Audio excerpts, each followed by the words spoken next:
Focus on your impact and tell your stories. It means that people want to be part of the problems that you're solving and the good work that you're doing in the community and largely in the world. And so they want to relate in a way to the impact that you're having. And the best way to get people to understand the impact that you're having and to feel a part of it is to tell stories about that impact.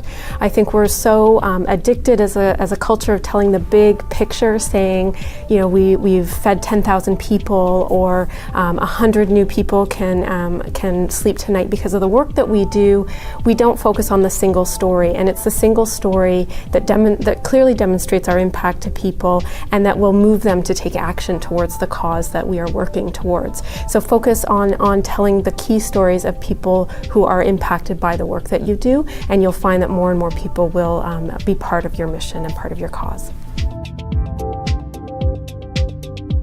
Build real relationships. I think this is a really key takeaway for a lot of organizations.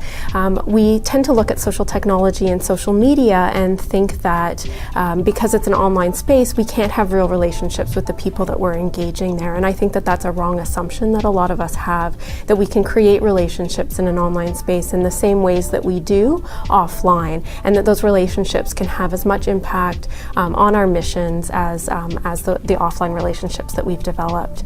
I think one thing to keep in mind too is people don't have a lot of patience for brands, faceless brands, whether it's in an online or an offline space, and people don't want to see brands talking to other brands. That's not real relationships. So they want to know who the people are behind the brand and the real people at your organization, and they want to be engaged as much online as they do offline in personal relationships. Encourage participation and action. I think that there's a perception that a lot of organizations have that people who are part of your online community aren't as engaged as your offline community and aren't as willing to participate in your cause or to take action on behalf of your mission.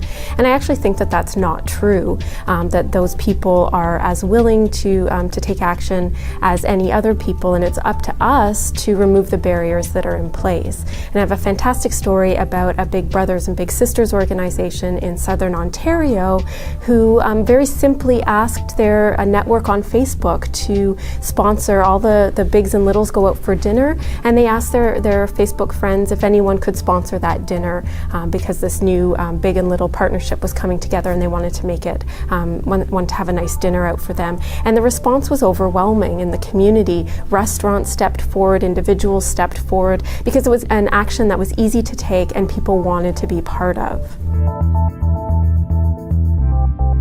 Measure what matters to your organization. I think in this day and age we can measure anything.